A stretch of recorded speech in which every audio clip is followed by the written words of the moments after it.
অহংকারী দাম্ভিক লোককে পছন্দ করেন না। অহংকারী, আমাদের তো অহংকার টহংকার নাই না? আছে অহংকার? আছে। কিসের অহংকার বলেন? টাকার, আর ক্ষমতার, আর সৌন্দর্যের, আর হ্যাঁ পাওয়ার, সোশ্যাল পাওয়ার। এই যে অহংকার, অহংকারের খাঁচা থেকে মুক্ত রাখো আমাদেরকে তুমি প্রভু হয়ে। পড়েন আমিন।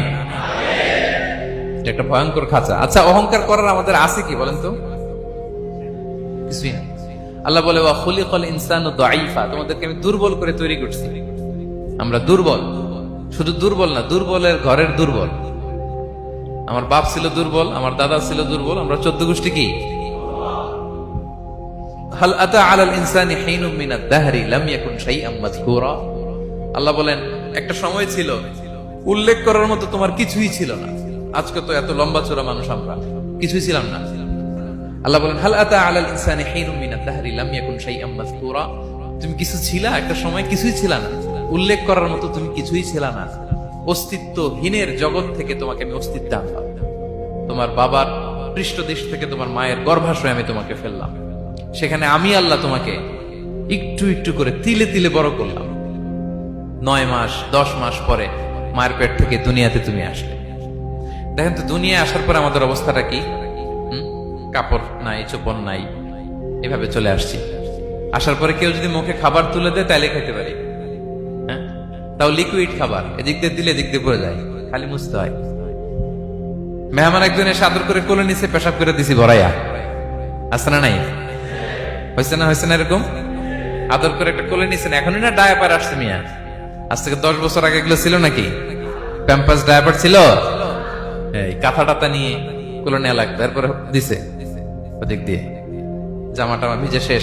ইভেন রাসূল সাল্লাল্লাহু আলাইহি ওয়াসাল্লামের কোলে এরকম বাচ্চারা পেশাব করে দিছে, এরকম হাদিস আছে। আদর করে মায়েরা বাবারা আসলেই তো তার বাচ্চাকে রাসূল সাল্লাল্লাহু আলাইহি ওয়াসাল্লাম কোলে দিতেন, পেশাব করে দিতেন। তো কার কোলে উঠছে এটাও জানি না, পেশাব করে ভরাই দিচ্ছে। পেশাব পায়খানা করে সয়লাভ। লিকুইড দিলে খেতে পারি, শক্ত কিছু খেতে পারি না। এই তো আমি, এই তো আমার ক্ষমতা। একজন যে বললেন ক্ষমতার অহংকার, এই তো ক্ষমতাটা তো এতটুকু। এরপরে যখন জোয়ান হয়েছে, এখন তো জোয়ান, এখানে একটা ভূমিকম্প হইলে কি অবস্থা হবে বলেন তো জোয়ানদের? হ্যাঁ, কাঁপতে কাঁপতে সব শেষ। একটা ভূমিকম্প, একটা তুফান হলে ওটার বিরুদ্ধে দাঁড়াতে পারি না। একটা তুফান, রাস্তায় টায়ার পাংচার হলে লাফ দিয়ে উঠি। ক্ষমতা আমার নাকি ক্ষমতার অহংকার।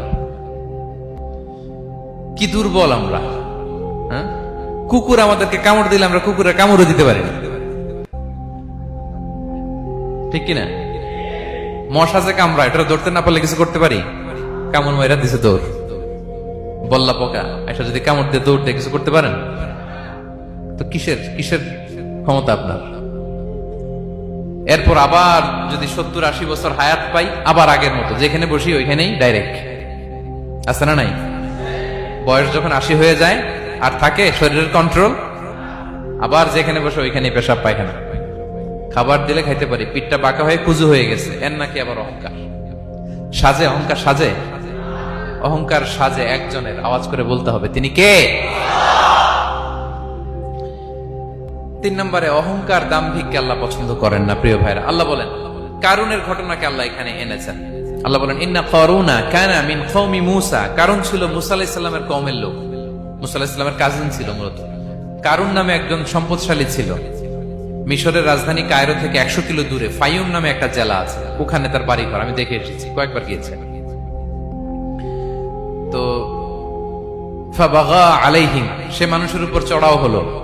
ওয়া আতাইনাহু মিনাল কুনুজি মা ইন্না মাফাতিহাহু লাতানু বিল উসবাতি উলিল কুওয়া।